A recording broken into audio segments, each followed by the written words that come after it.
കേരളത്തിലെ അഭ്യസ്തവിദ്യരായ ചെറുപ്പക്കാർ ഒരു ജോലിക്ക് വേണ്ടി മഴയ്ക്കായി വേഴാമ്പൽ കാത്തിരിക്കുന്ന പോലെ PSC പരീക്ഷ എഴുതി കാത്തിരിക്കുന്ന നിത്യ സംഭവമാണ്.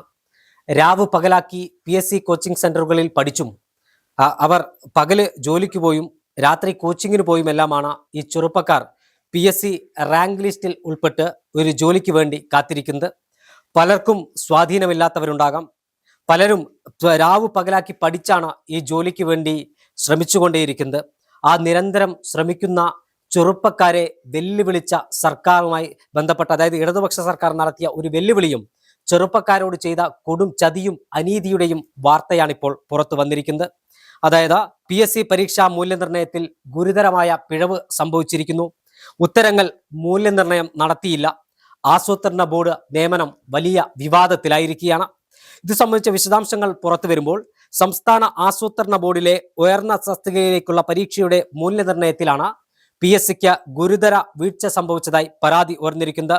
ഇൻഡസ്ട്രി ആൻഡ് ഇൻഫ്രാസ്ട്രക്ചർ ഡിവിഷൻ നിയമനത്തിനായി നടത്തിയ പരീക്ഷയിലെ ചില ഉദ്യോഗാർത്ഥികളുടെ 10ഓളം ഉത്തരങ്ങൾ മൂല്യനിർണ്ണയം നടത്താതെ ഉപേക്ഷിച്ചതായാണ് കണ്ടെത്തൽ.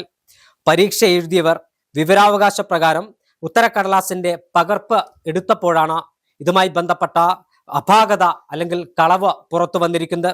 ആലപ്പുഴ മുഹമ്മദ് സ്വദേശിയായ ഉദ്യോഗാർത്ഥിയുടെ ഒന്നാം പേപ്പറിലെ 9 മുതൽ 18 വരെയുള്ള 10 ചോദ്യങ്ങളുടെ ഉത്തരങ്ങളാണ് മൂല്യനിർണ്ണയം നടത്താതെ ഒഴിവാക്കിയത്. ആകെയുള്ള 100 മാർക്കിൽ 58 മാർക്കും ഈ ചോദ്യങ്ങൾക്കായിരുന്നു. ബാക്കിയുള്ള ഉത്തരങ്ങളുടെ മാർക്ക് മാത്രമാണ് അദ്ദേഹത്തിന് നൽകിയത്. ഈ മൂല്യനിർണ്ണയ പിഴവിനെതിരെ ഉദ്യോഗാർത്ഥി കേരള അഡ്മിനിസ്ട്രേറ്റീവ് ട്രിബ്യൂണലിനെ സമീപിച്ചിരിക്കുകയാണ്.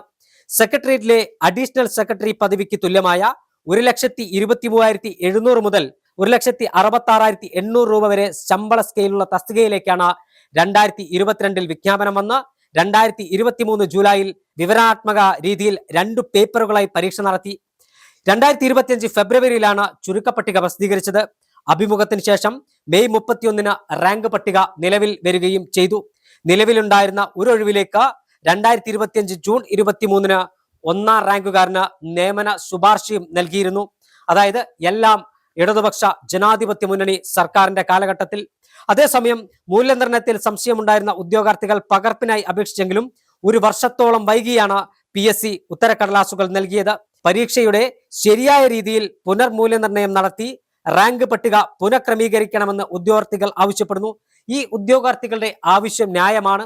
അത് മാത്രം പോരാ, ഉദ്യോഗാർത്ഥികളുടെ ജീവിതം അല്ലെങ്കിൽ അവരെ വഞ്ചിച്ച ഉദ്യോഗസ്ഥർക്കെതിരെ, ഈ പരീക്ഷാ പേപ്പർ മൂല്യനിർണ്ണയം നടത്തിയ ആളുകൾക്കെതിരെ ശക്തമായ കർശനമായ നടപടികൾ സ്വീകരിക്കാൻ സംസ്ഥാന സർക്കാർ തയ്യാറാകണം. ഞാൻ നേരത്തെ പറഞ്ഞതുപോലെ അഭ്യസ്തവിദ്യരായ ചെറുപ്പക്കാർ ഒരു സർക്കാർ ജോലിക്ക് വേണ്ടി രാവ് പകലാക്കി PSC കോച്ചിങ് സെന്ററുകളിൽ പോയിരുന്ന് പഠിച്ചും അതിന് കഴിവില്ലാത്തവൻ പകല് ജോലിക്ക് പോയി രാത്രി ഉറക്കമിളച്ച് പഠിച്ച ഇത്തരത്തിൽ ഒരു ജോലിക്ക് വേണ്ടി ശ്രമിക്കുമ്പോഴാണ് അവൻ ആറ്റുനോറ്റൊരു ജോലിക്ക് വേണ്ടി ശ്രമിച്ച അവൻ പരീക്ഷ എഴുതിയ ഉത്തരക്കടലാസുകൾ കൃത്യമായ മൂല്യനിർണ്ണയം നടത്താതെ ഈ യുവാക്കളെ വഞ്ചിച്ച സമീപനം PSCയുടെ ഭാഗത്തു നിന്നുണ്ടായിരിക്കുന്നത്.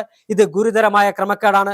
നേരത്തെ കേരള പോലീസിൽ നടന്ന പരീക്ഷയിൽ ശിവരഞ്ജിത്തും നസീമും അടക്കമുള്ളവർ കോപ്പിയടിച്ച വാർത്ത കേരളം ഏറെ ഭീതിയോടുകൂടിയാണ് കേട്ടത്. കാരണം ഏറെ സുതാര്യമെന്ന് വിശേഷിപ്പിച്ച, ഏറെ സുതാര്യമെന്ന് കേരളം കരുതിയ PSC പരീക്ഷയ്ക്കകത്താണ് ഇത്ര വലിയ ക്രമക്കേട് നടന്നത്. എന്തായാലും ഈ ക്രമക്കേടിനകത്ത് സർക്കാരിന്റെ ഭാഗത്തുനിന്ന് നീതിപൂർവമായ നിഷ്പക്ഷമായ അന്വേഷണം നടത്തി കുറ്റക്കാരായ ഉദ്യോഗസ്ഥർക്കെതിരെ നടപടി സ്വീകരിക്കണം.